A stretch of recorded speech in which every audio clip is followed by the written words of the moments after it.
Señor, te damos gracias el poder estar reunidos una vez más. Gracias, Señor, por todas las personas que en este tiempo, Señor, se unen, Señor, a este enlace, a esta transmisión para oír tu palabra. Que tu Espíritu Santo, Señor, sea hablándonos y enseñándonos a través de ella, Señor, a conocer tu propósito, tu voluntad. ¿Cuál es aquello, Señor, que tú tienes preparado para cada uno de nosotros en todo lugar, Señor? No solo de este país, sino del mundo entero. Gracias por la obra de tu Espíritu Santo en nuestros corazones cada día. Gracias por la presencia de tu Espíritu, Señor, en nuestro interior. Gracias, Señor, por la salvación, el perdón de nuestros pecados, por habernos tú redimido, Señor, y sentado en lugares celestiales con Cristo Jesús. Toda la gloria y honra te damos a ti por siempre, por los siglos de los siglos. Amén y amén. Bien, buenas noches a todos y cada uno de ustedes, amigos, familiares, en especial hermanos de la Iglesia Palabra de Vida. ¿Verdad? El día de hoy, pues, continuando con el estudio del libro de Apocalipsis, amén, luego de haber visto o considerar los 4 o 5 principios básicos, ¿no?, a tener presente, pues, antes de leer este maravilloso libro, aunque en realidad el Apocalipsis es otra epístola, no es así como este libro pues es dirigido a las iglesias, ¿no? La epístola de Apocalipsis o revelación, ¿no? Al final la palabra Apocalipsis no es otra pues que el griego, que significa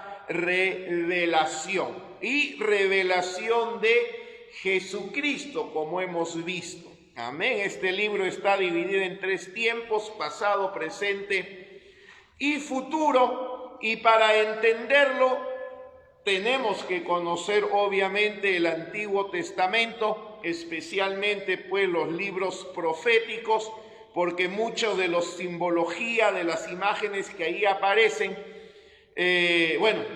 aparecen nuevamente en el libro de Apocalipsis, ¿no? Y vimos la semana pasada el tema de la numerología bíblica, amén, porque ya ahora pues que vamos a ver todo el capítulo 1, vamos a ver que uno de los números que resalta más es el número 7, amén, y el número 7 habíamos dicho pues que está referido a aquello que es completo, ¿no? Aquello que es total, a lo que es perfecto, o aquello pues que ha alcanzado su plenitud. Amén. Así que es lo que vamos a ver en este primer capítulo. Básicamente el mensaje que Dios dirige a la totalidad de la iglesia, a la totalidad de los siervos de Dios.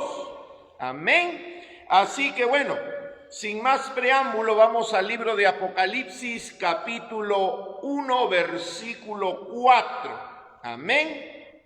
Y de ahí vamos a avanzar pues hasta el versículo 20. Primera de Apocalipsis, capítulo 1, versículo 4 dice: Juan a las 7 iglesias que están en Asia.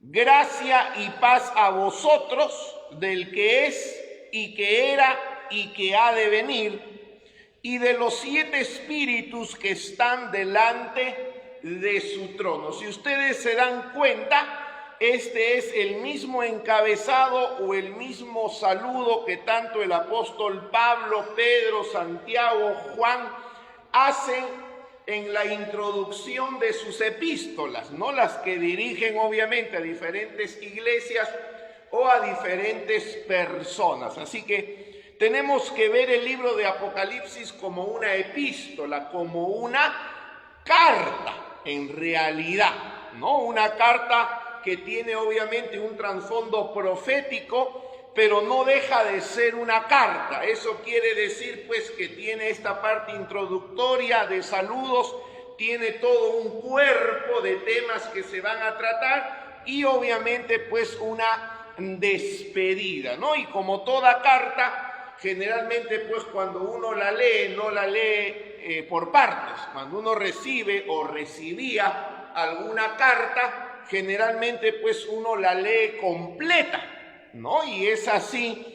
como debiéramos de leer también esta carta de Apocalipsis, esta epístola, del capítulo 1 hasta el 22, ¿no? Para que nos quede pues la imagen o la idea completa. Obviamente, por razones obvias, no podemos leerla pues completa el día de hoy, pero yo les animo a que puedan hacerlo en sus casas o en algún momento. Tómense pues quizás uno a media hora, a una hora, no les va a llevar mucho tiempo, dependiendo de la velocidad con la que uno lea, pero sería buena leerla de una sola, del capítulo 1.1 hasta el capítulo 22, ¿no? Creo que va a ser una buena forma de que esas imágenes se nos queden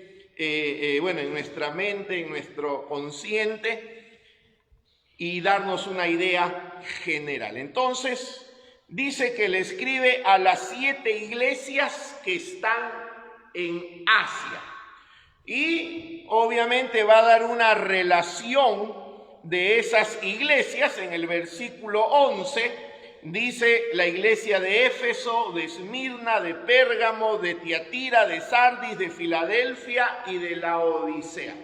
Ahora, tenemos que saber que no eran las únicas iglesias que estaban en el Asia Menor. Aparte de estas iglesias, habían otras más. Pero lo que está queriendo hacer pues el apóstol Juan aquí, o el Espíritu Santo, al mencionar específicamente 7 iglesias, y si sabemos pues que el número 7 significa totalidad, algo completo, pleno, tenemos que entender que lo que el Espíritu Santo va a decir a las iglesias no se los está diciendo solo a estas 7, ¿no? Sino a la totalidad de la iglesia que hay sobre el mundo.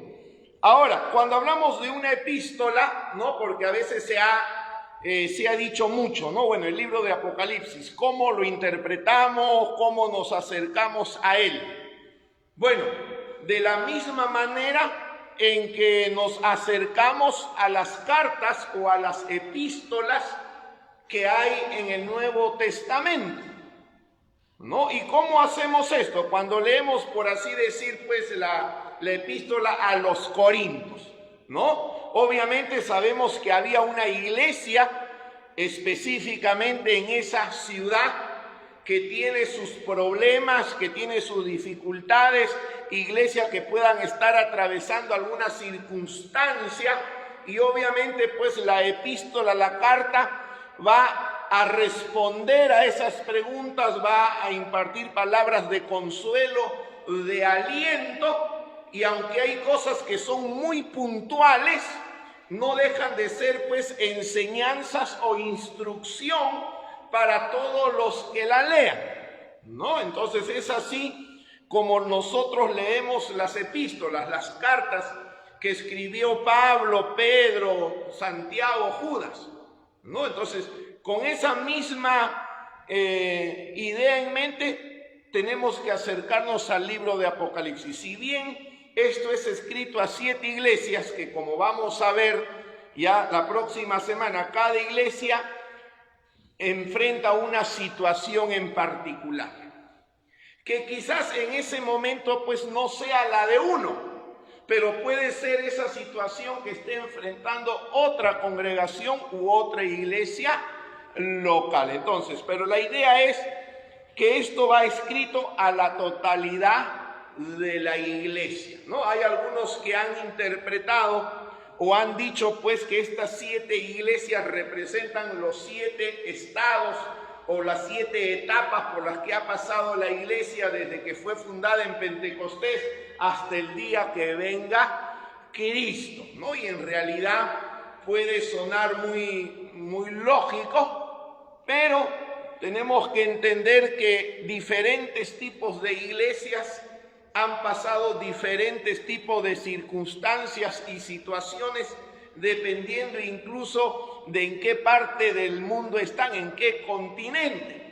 ¿No? Hoy nosotros en este lado, digamos, ¿no?, de Occidente, digamos, la iglesia no la pasa muy mal en el sentido, pues, de que no los matan, de que no los encarcelan, pero si uno se va, pues, a los países árabes, a países comunistas, ahí la iglesia, mucha de ella está pasando lo que pasó la del primer siglo: persecución, encarcelamiento, los asesinan, etc. Entonces, la iglesia simultáneamente está pasando por diferentes etapas, cada una de ellas, y es así como tenemos que entender estos mensajes, amén, que el Señor dice a las iglesias, ¿no? Y vemos en el versículo 4, como habíamos visto, si es una revelación de Jesucristo. Bueno, aquí hay cosas acerca de él. ¿Quién es Jesús?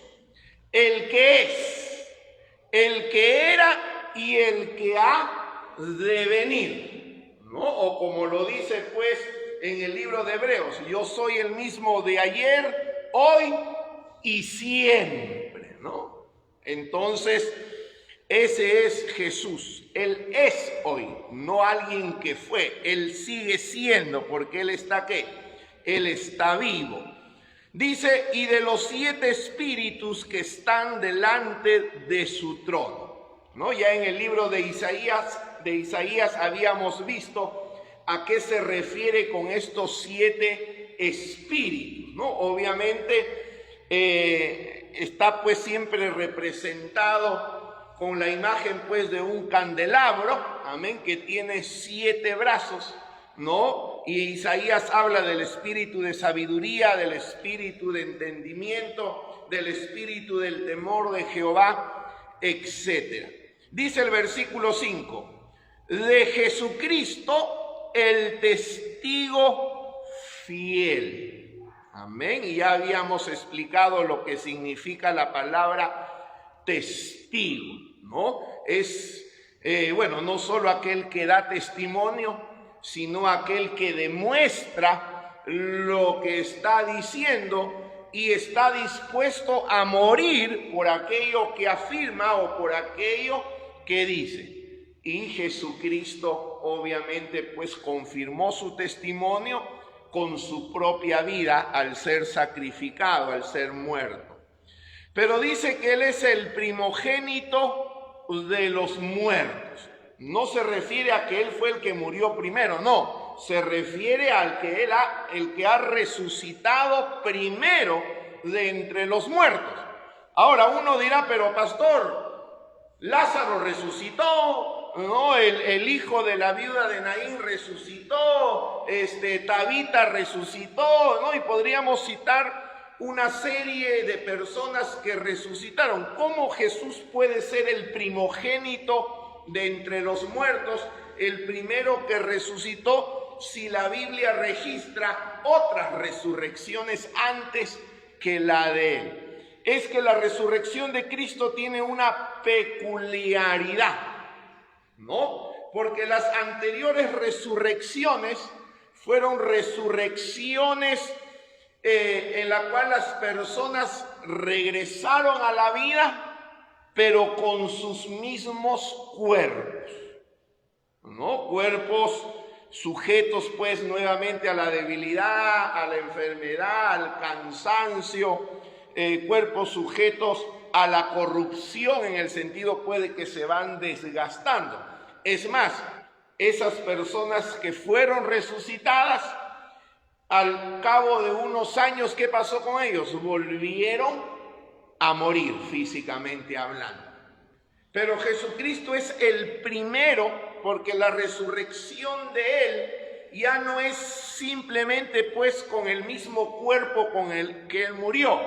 La Biblia habla de ese cuerpo con un cuerpo ¿qué? Glorificado, un cuerpo totalmente transformado, que ya no está sujeto a la corrupción. No es un cuerpo incorruptible, no es un cuerpo glorioso, pues en otras palabras, ¿no? Que definitivamente no se va a cansar, un cuerpo que no está sujeto a las leyes naturales.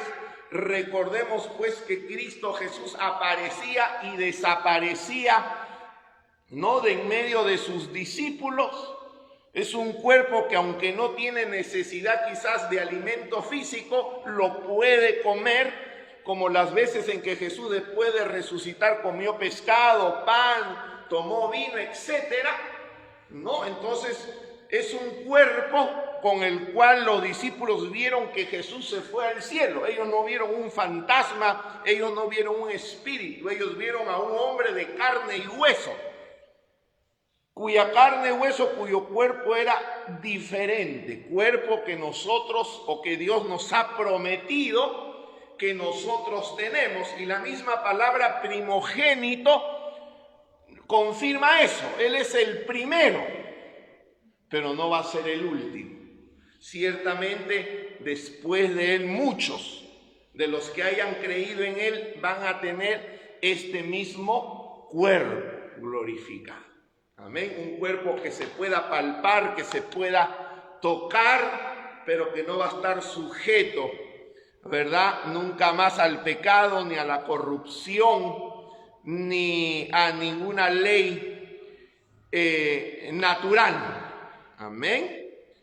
El primogénito de entre los muertos, y algo que se ha pasado por alto en el sentido de que si bien Cristo Jesús no refutó lo que dijo el diablo, un cuidadoso estudio de las Escrituras obviamente pues nos dicen todo lo contrario. Dice: el soberano de los reyes de la tierra. No el que va a ser el soberano, el que ya es soberano. En otras palabras, el que gobierna o el que reina o el que está por encima de cualquier gobernante, llámese presidente, primer ministro, como quiera llamarse. Jesucristo es el soberano. No, si no, pues la Biblia no diría que Dios es el que pone reyes y quita reyes. Ahora, ¿qué fue lo que le dijo Satanás a Jesús? Lo llevó a un monte alto, le mostró los reinos de la tierra y le dijo: todo esto te daré y la gloria de ellos si postrado me adorares. Y bueno, Jesucristo no refuta, no contradice eso, porque Cristo Jesús quiere ir al punto, ¿no? Él quiere decir lo que está escrito con respecto a la adoración, que al único que se le debe adorar, ¿a quién es? Es al Padre, ¿no? Al Dios de Abraham, a Jehová, como se da a conocer él en el Antiguo Testamento. Pero eso no quería decir que efectivamente los reinos le pertenecían a Satanás, porque a quien le pertenecen las naciones, a quien le pertenecen los reinos, el que es el soberano de los reyes, sigue siendo Dios, sigue siendo el Padre. En ningún momento él cedió el control o el dominio de las naciones al enemigo. Aunque él quiere usurparla, sí, pero Dios sigue estando en control. Amén. Las naciones no le pertenecen a Satanás, no están bajo su autoridad, están bajo la autoridad ¿de quién? De Dios. Y Dios nunca ha cedido esa autoridad a Satanás. Sino cómo Dios puede hablarle a un rey Nabucodonosor, sino cómo Dios puede encarar a los gobernantes de Babel y cesar una construcción, ¿no?, de esa torre. Cómo Dios puede hablarle a un rey Darío, a un rey Ciro. Cómo Dios puede pues ordenar las cosas para que un tal Herodes no logre destruir o matar al niño que acababa de nacer. Dios está en control de las naciones y de los gobernantes que están en ella. Amén. El libro de Romanos, capítulo 13, hablando de las autoridades, ¿qué nos dice? Dios nos dice que nos sujetemos a ellas porque no hay autoridad sino de parte del diablo. ¿Así dice? No, la Biblia dice que no hay autoridad sino de parte de Dios, y las que hay por el diablo han sido establecidas, no, por Dios han sido establecidas. Ahora, otra cosa es que estas autoridades se rindan a la voluntad de Dios, obedezcan a Dios o simplemente pues se rebelen contra Dios. Eso ya es otra cosa y hemos visto que ha sucedido en la Biblia. Nadie puede negar pues que el que estableció como rey sobre Israel a Saúl fue Dios mismo. Fue Dios quien envió a este profeta llamado Samuel y lo estableció a él como rey. ¿Quién puede negar eso? Dios lo puso ahí. Y aunque un tiempo pues Saúl obedeció a Dios, hubo un momento en su vida en que ¿qué? En que él le dio la espalda a Dios. Pero fue Dios quien lo puso. Que este rey no haya caminado en las sendas del Señor y es otra cosa, pero Dios lo puso a él. Lo mismo podríamos hablar de David o de Salomón, a quien Salomón le pidió sabiduría a Dios, Dios se la da, pero vemos pues que al término de sus días él terminó dejando los caminos del Señor. ¿Qué significa esto? Que Dios no lo puso ahí, Dios lo puso. Pero obviamente es responsabilidad del hombre buscar a Dios, seguir a Dios, obedecer a Dios. Pero Dios sigue en autoridad sobre las naciones, Dios sigue Él es soberano de los reyes de la tierra y ellos llegarán hasta donde Dios se lo permita. Y cuando Él diga, hasta aquí nomás, hasta aquí será. Amén. El control de las naciones no lo tiene el diablo. Las naciones no le pertenecen a él, siempre le han pertenecido a Dios. Por eso dice, el soberano es Jesucristo. Amén. Es Jesucristo. Y acá viene pues el uso personal, ¿no? Porque bueno, lo primero nos muestra obviamente a un Jesucristo pues rey, glorioso, majestuoso, y podríamos decirlo pues un poco distante, pero aquí a continuación él habla ya de lo que ha hecho por nosotros de manera personal, íntima. ¿Y qué cosa dice? Al que nos amó y nos sigue amando, obviamente. Amén. La Biblia dice que aún siendo pecadores, Cristo Jesús murió por nosotros. ¿Por qué? Porque nos amó, porque nos ama. Amén. Entonces fue por amor que Dios, que el Padre envió al Hijo. Fue por amor que el Hijo entregó su vida. Fue por amor que el Espíritu Santo vino a morar en nosotros. Amén. Ese amor inmerecido del que habla la Biblia, como dice el libro de Oseas, si no me equivoco, dice, nos amó de pura gracia, sin merecerlo, sin buscarlo, porque esa es su esencia. La Biblia dice, Dios es amor. Al que nos amó, ¿y qué? Y nos lavó de nuestros pecados con su sangre. Es un hecho consumado. Jesús lo dijo, consumado es. Es una obra terminada, por eso dice al que nos lavó, no al que nos lavará, nos lavó ya. Y quienes hemos puesto nuestra fe en él, somos ¿qué? Limpios y perdonados. y nos lavó con nada menos que ¿qué? Con su sangre. Amén.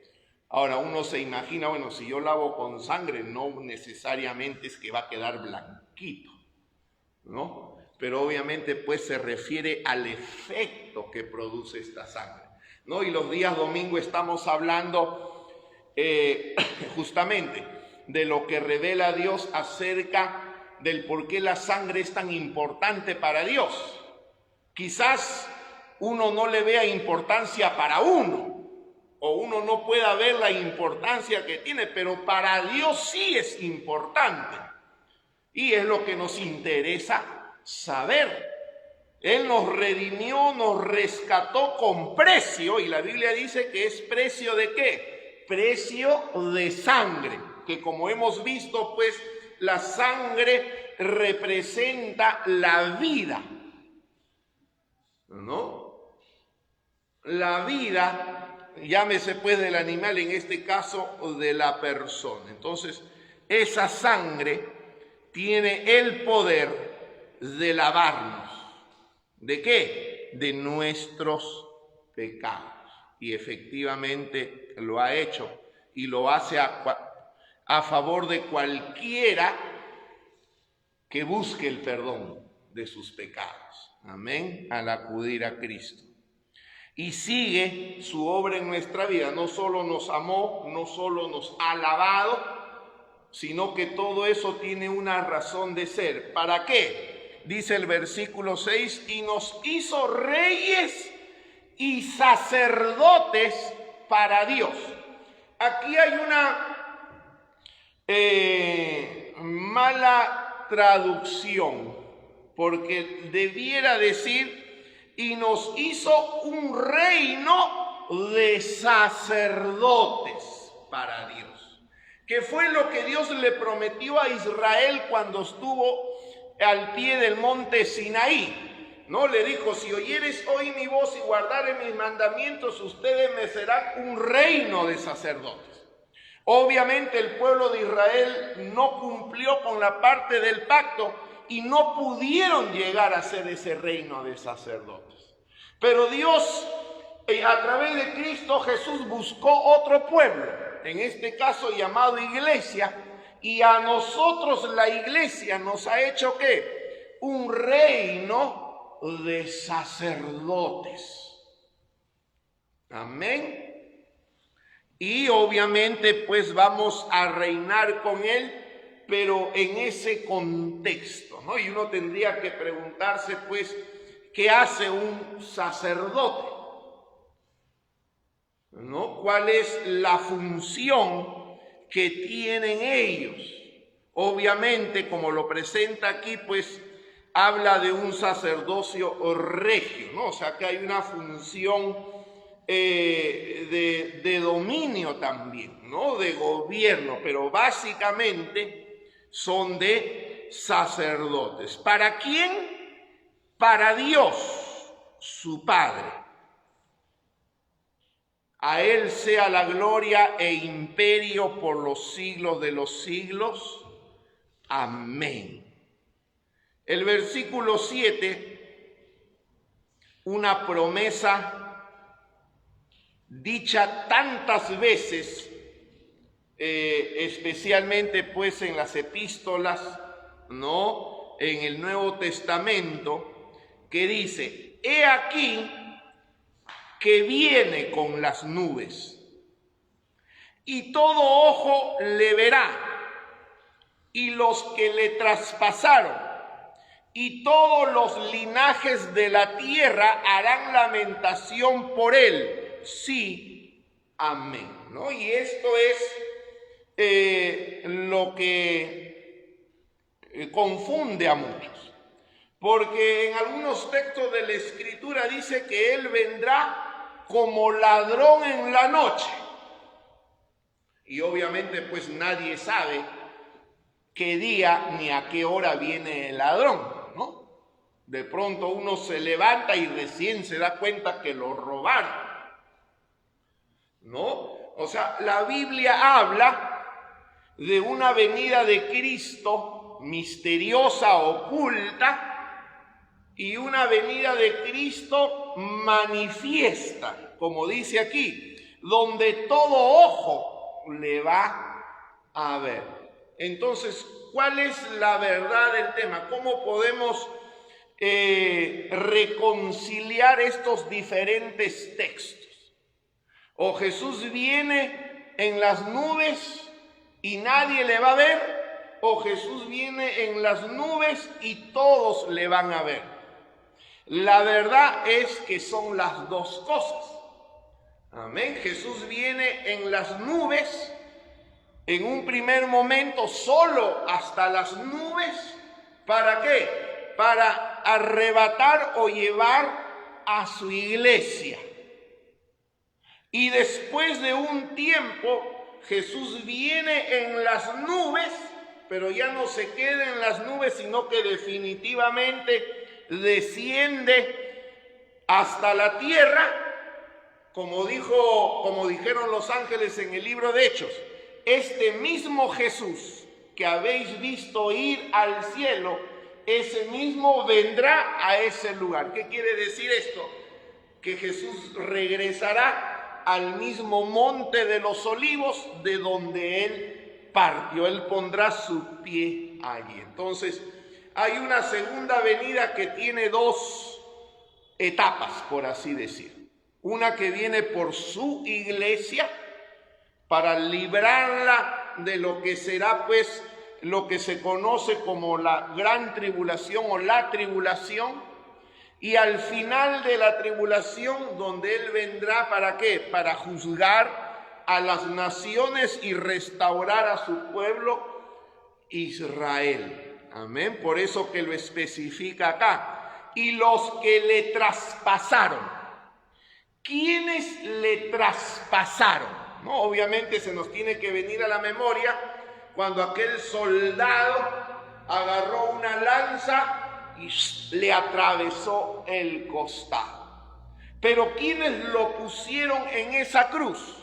Obviamente pues fueron las autoridades religiosas de Israel, con la venia de las autoridades políticas del imperio romano, ¿no? Entonces señala a ambos, tanto al pueblo de Israel como al pueblo, pues, o al imperio romano, o a quienes lo representan hoy por hoy. Ellos lo van a ver.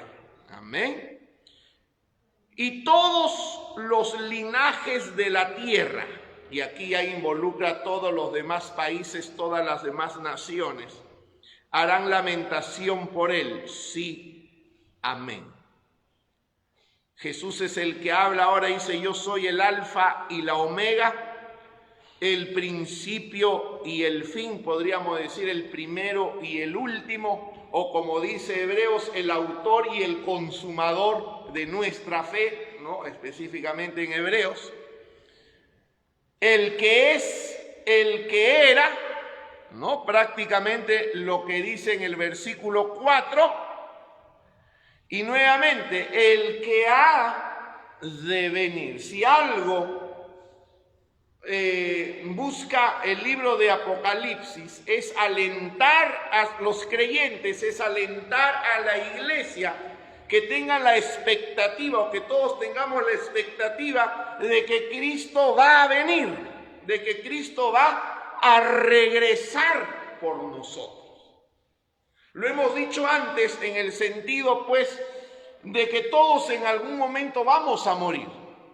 No, el problema no es morirse, porque es parte del ciclo, ¿no? Desde que uno pisó esta tierra, uno se acerca cada día que pasa al día de su muerte, se acerca pues al pie de la tumba. O sea, la muerte en ese sentido es un proceso natural, no es lo trágico, no es lo terrible, ¿no? Si uno lo ve libre de emociones, de apasionamientos, uno ve, bueno, sí, pues todo nace, crece, se reproduce y muere, ¿no? Así es el ciclo de la vida y de todo tipo de vida sobre la faz de la tierra.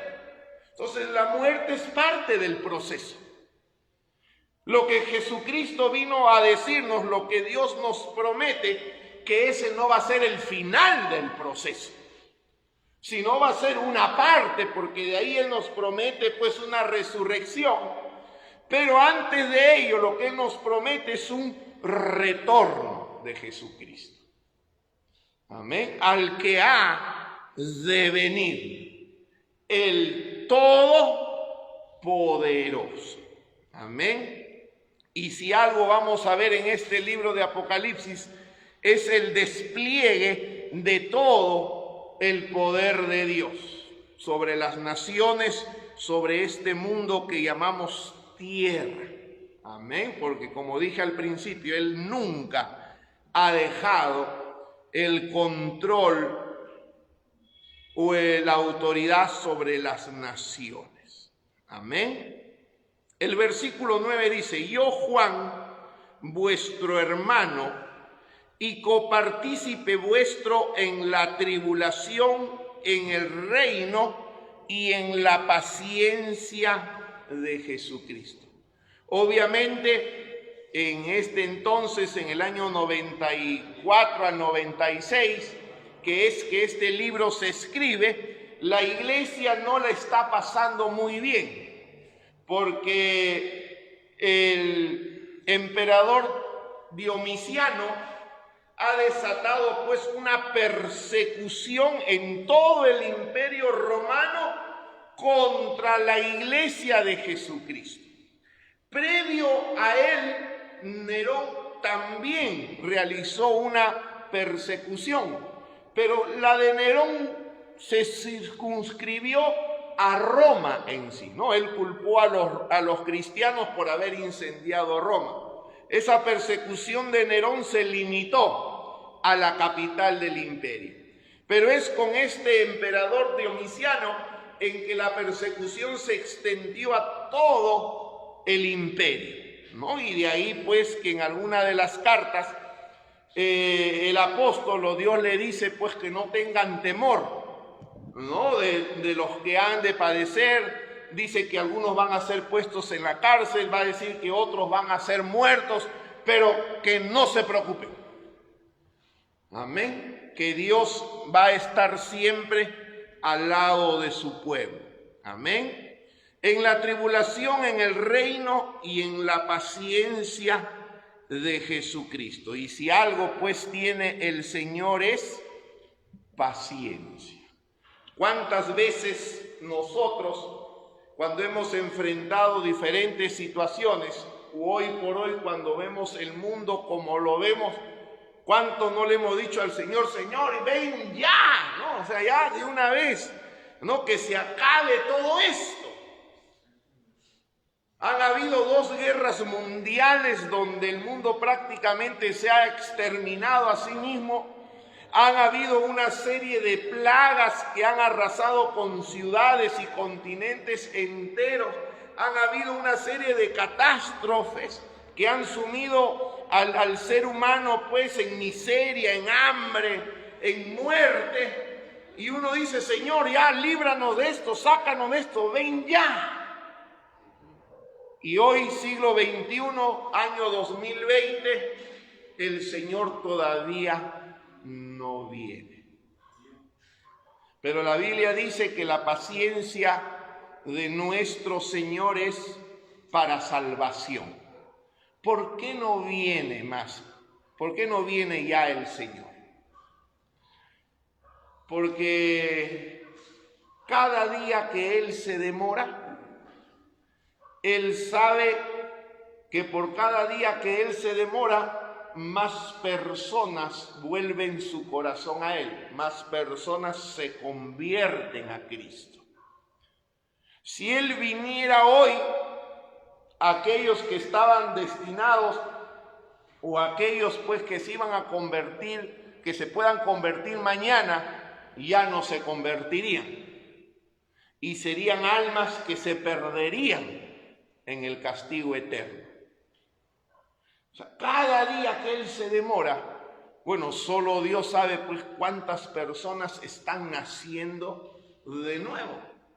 Si Él hubiese venido hace 35 años atrás, definitivamente yo no estaría acá. y muchos de nosotros tampoco, porque no hubiésemos tenido el chance de conocer al Señor, de convertirnos al Señor. Así que gracias de que al menos se demoró y se sigue demorando. ¿Por qué? Porque Él no quiere que ninguno se pierda. Y si tú que me estás mirando todavía no le has entregado tu vida a Cristo, su paciencia es por ti. Si Él no viene hoy, es porque Él sabe que tú todavía no te has salvado. Y es por amor a ti que Él espera, que Él es paciente. Amén. Porque cada vida importa. Toda vida es importante. Yo sé que hoy hay lemas y luchas, no dice ni una menos. Bueno, eso podrá ser pues para este grupo de personas, pero para Dios es ninguno menos. Ningún hombre, ninguna mujer, ningún niño, nadie. Toda vida importa para Dios. Sea del sexo que sea del color que sea el idioma que hable, toda vida importa. Y para el Hijo de Dios, toda vida importa. La de aquel niño que está por nacer y que naciones quieren condenar a la muerte, esa vida también importa. Amén. Obviamente, pues, la del pobre, la del menesteroso, toda vida importa para nosotros. Y dice el apóstol Juan, estaba en la isla llamada Patmos por causa de la palabra de Dios y el testimonio de Jesucristo.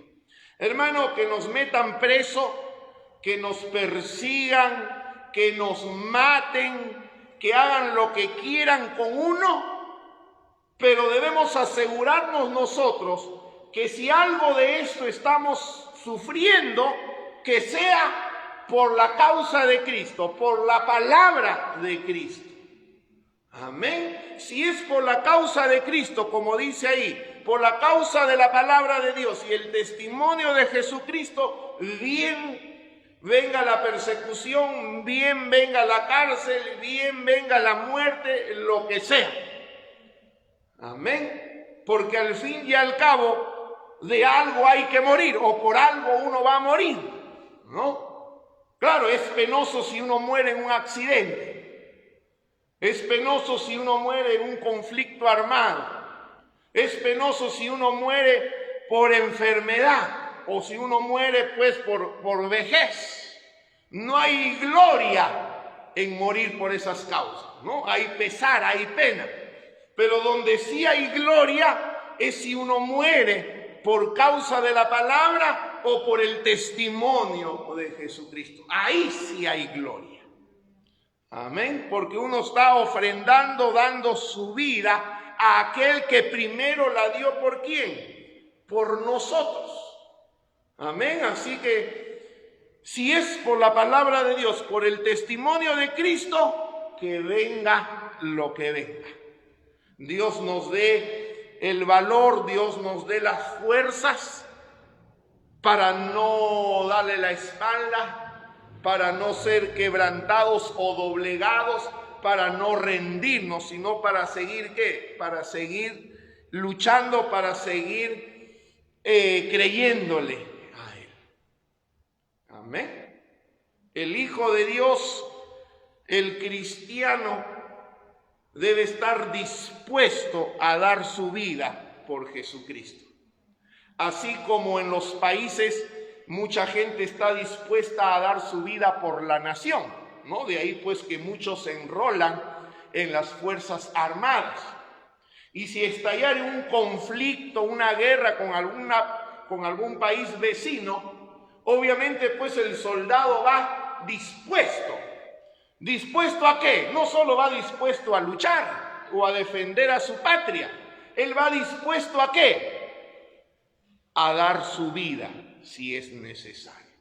Y si gente común como cualquiera de nosotros está dispuesta a dar su vida por defender su nación, obviamente pues no se puede pedir menos de aquel que le pertenece a Dios, de aquel que es ciudadano del reino de los cielos, el dar su vida por su rey, por aquel que es el Señor de su vida.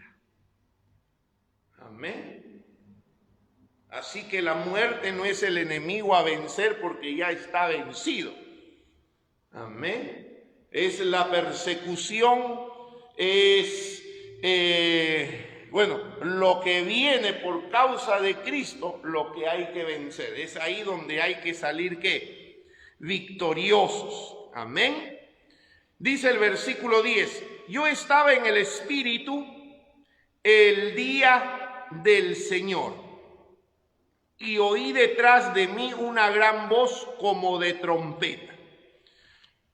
Un texto un poquito complicado, porque ¿qué quería decir el apóstol Juan cuando estaba yo en el Espíritu?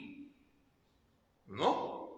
¿Cómo que estaba yo en el Espíritu? Uno puede decir, estaba en un trance, ¿no? Como decimos, estaba en el tercer cielo, ¿no? ¿Cómo poder entender este texto? Bueno, muchos han dado un sinfín de explicaciones sobre ello.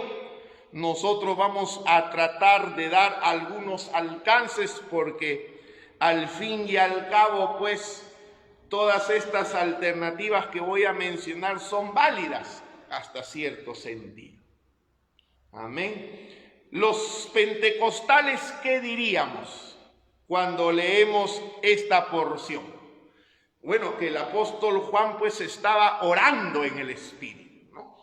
Estaba hablando en lenguas, estaba cantando en lenguas, estaba en el Espíritu. El pentecostal obviamente lo va a entender así y lo entendemos así.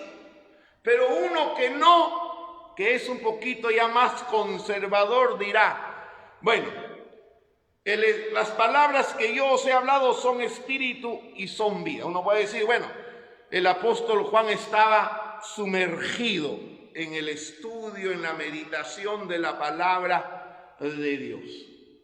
Y donde esté el espíritu, ahí hay libertad, ¿no? Entonces, estaba en el espíritu, puede entenderse también pues como que estaba orando, que estaba meditando en las promesas y la palabra de Dios. Y también, especialmente cuando dice en el día del Señor, ¿no? Que es el día que uno le dedica a Dios, que nosotros como iglesia pues vendría a ser el día domingo, ¿no? El día domingo uno debería estar en el Espíritu, ¿no? Como quiera que uno lo entienda o cual sea su postura. Si entregado a la meditación, a la adoración a Dios, en el estudio de su palabra, si orando en otras lenguas, bueno, como fuera, Juan estaba en esa situación. Y estando él ahí, oyó tras de sí una palabra, una gran voz como de trompeta. Trompeta que todos estamos esperando que suene, ¿verdad? Especialmente la final trompeta, porque esa será pues el sonido de la voz del que nos llama para ir al encuentro del novio, amén. Y bueno, vuelve a resaltar una virtud de Jesucristo. Dice, yo soy el alfa y la omega, el primero y el último. Y le dice a Juan, escribe en un libro lo que ves y envíalo a las 7 iglesias que están en Asia. Es Éfeso, Esmirna, Pérgamo, Tiatira, Sardis, Filadelfia y Laodicea. Entonces, es por mandato de Cristo mismo que Juan tiene que escribir esta carta y enviarlo a las 7 iglesias. Y hemos dicho que el 7 está relacionado con ¿qué? Con la totalidad, con la plenitud. En otras palabras, es un mensaje para todas las iglesias. Aunque vamos a ver pues que hay distintos tipos de iglesias o que están pasando por diferentes situaciones. Pero no importa cuál situación sea, en qué etapa esté, este mensaje es para toda la iglesia, para todos nosotros. Y me volví para ver la voz del que hablaba conmigo y vuelto vi 7 candeleros de oro. Dicho sea de paso, el título pues de esta enseñanza es el misterio de los 7 candeleros y de las 7 estrellas, porque es así como lo dice la palabra de Dios, ¿no? Por ejemplo, saltemos hasta el versículo 20, dice: el misterio de las 7 estrellas que has visto en mi diestra y de los 7 candeleros de oro. Bueno, Jesucristo va a revelar cuál es ese misterio, ¿no? Y en medio de los candeleros, ahora esto subráyenlo, en medio de los 7 candeleros, ahora la pregunta es, ¿qué son los candeleros? Que Jesús está en medio de ello. Bueno, saltemos de una vez al 20 porque el tiempo nos va ganando.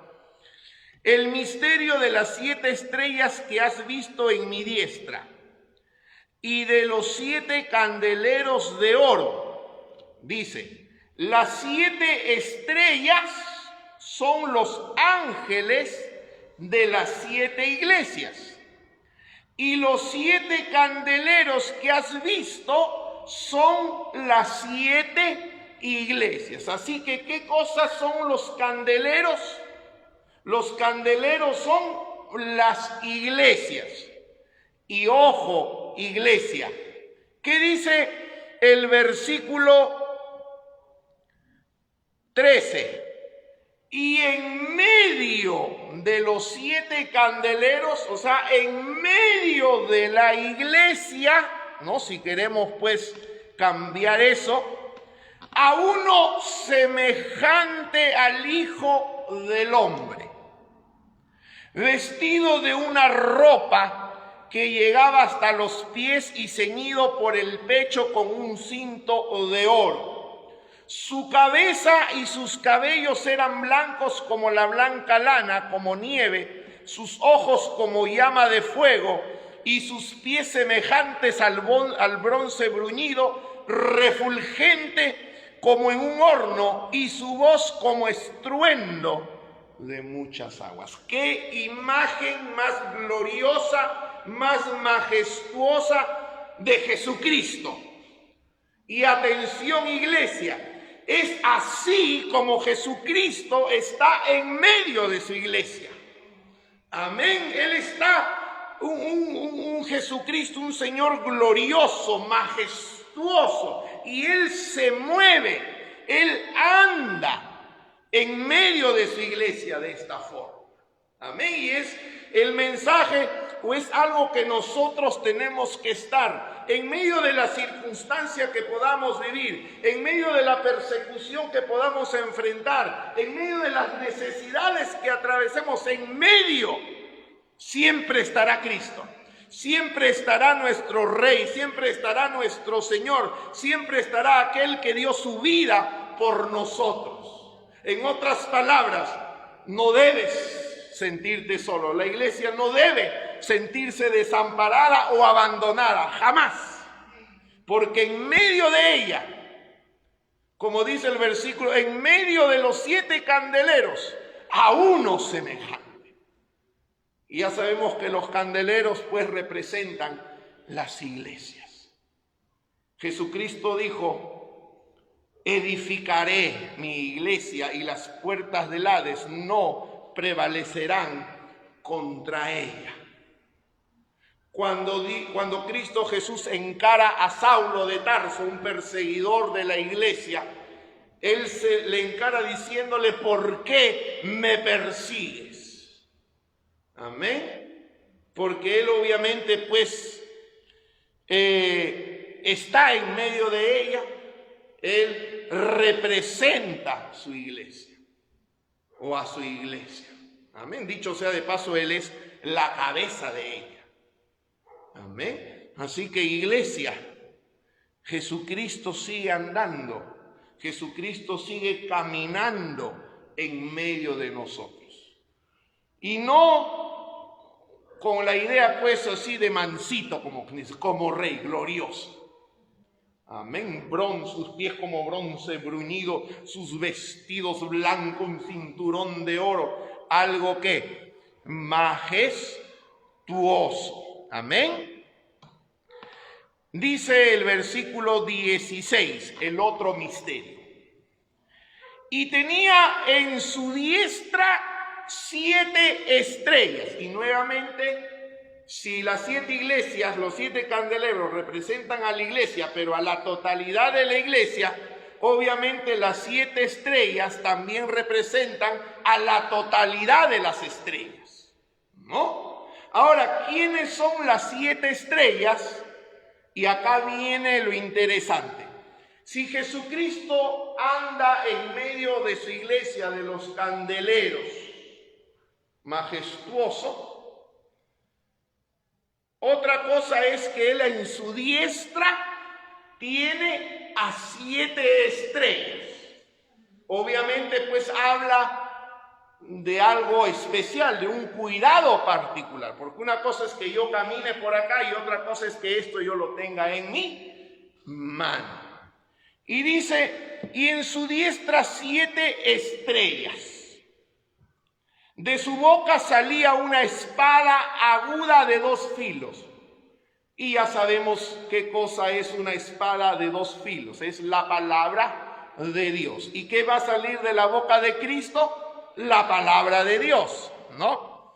Dice, y su rostro era como el sol cuando resplandece en su fuerza, o sea, al mediodía, ¿no?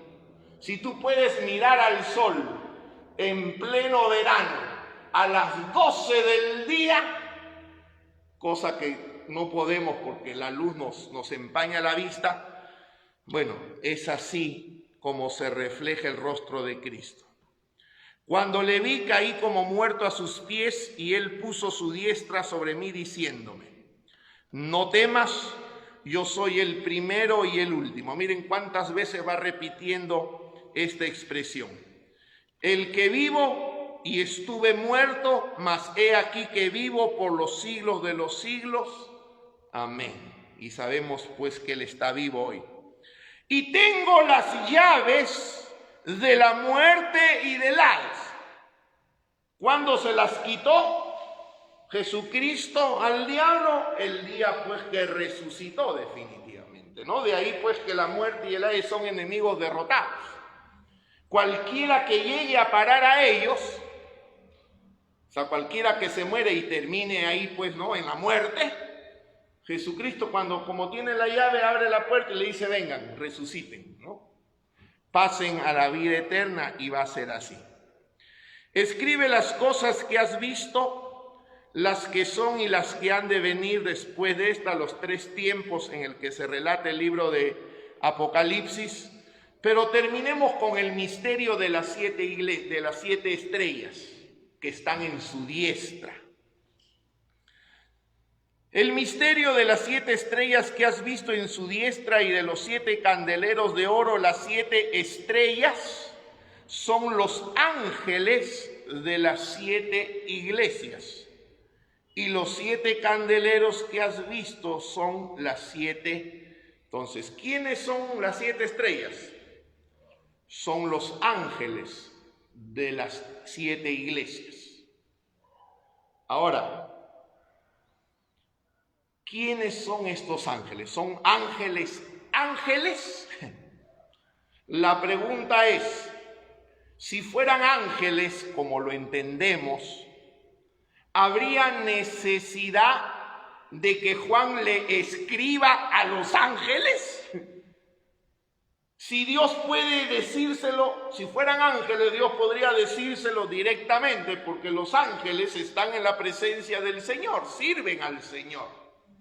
Entonces no pueden ser esos ángeles, porque yo no puedo escribirle a los ángeles, ¿no? Ángel, a ti te escribo, no hay, ¿no? ¿Cómo le hago llegar esa carta? No habría forma. Entonces, ¿quiénes son esos ángeles? Tendríamos que irnos pues a la definición de la palabra ángel, que significa enviado, ¿no? Un ángel es un enviado. Curiosamente, la misma palabra para apóstol, un enviado. Amén. Así que tenemos que concluir, ¿no?, que cuando habla de ángeles se está refiriendo a los pastores o a quienes están dirigiendo la iglesia o las iglesias, las diferentes iglesias. Porque el libro de Hechos, por ejemplo, dice en el 20:28, por tanto mirad por vosotros y por todo el rebaño en que el Espíritu Santo os ha puesto por obispos, para apacentar la iglesia del Señor, la cual Él ganó por su propia sangre. Pero esto, ¿a quién se lo dice? En Hechos 20:17 dice, enviando pues desde Mileto, hizo llamar a los ancianos de la iglesia. O sea, este discurso Pablo lo dice exactamente o específicamente a los ancianos. Y son los ancianos los que el Espíritu Santo ha puesto sobre la iglesia. Y podríamos citar otros textos, pero ¿a qué quiero llegar con esto? Los 7 estrellas representan a los pastores o a quienes están al frente de la iglesia. Y aquí es donde viene pues una palabra de aliento especial para aquellos que son pastores o para aquellos pues que están al frente de la iglesia. Jesucristo nos tiene en su diestra. No solo Él anda entre su iglesia, entre su pueblo, sino que de manera especial en su diestra tiene sujetos aquellos pues que Él ha llamado como obispos sobre su iglesia. Y mejor lugar para aquellos que servimos a Dios no podemos tener. Estamos en su diestra. Y la Biblia dice que la diestra del Señor es poder. Amén. Estamos, y bueno, lo que dice Juan, ¿no? Nadie los arrebatará de mi mano. Y de manera particular, ¿quiénes están en su mano? Especialmente en la derecha, aquellos a quien Él ha llamado para servirle a Él. Amén. Así que para todos los ministros, siervos, pastores que tienen esa tarea, esa responsabilidad sobre la cual el Espíritu Santo los ha puesto, no temamos. Amén. Estamos asegurados, estamos guardados por la diestra del Señor. Amén. Padre, en el nombre de Jesús te damos gracias por tu palabra. Gracias, Señor, por andar en medio nuestro, glorioso, majestuoso, todopoderoso. Gracias, Señor, por guardarnos en tu diestra, Señor. Gracias, Padre, por esa palabra, por esa espada de doble filo que sale de tu boca y que nos has dejado a nosotros también, Señor. Toda la gloria y toda la honra te damos por los siglos de los siglos. Amén y amén. El Señor les bendiga. Déjenos sus pedidos de oración y algún mensaje para hacernos saber algo acerca tuyo. Dios te bendiga.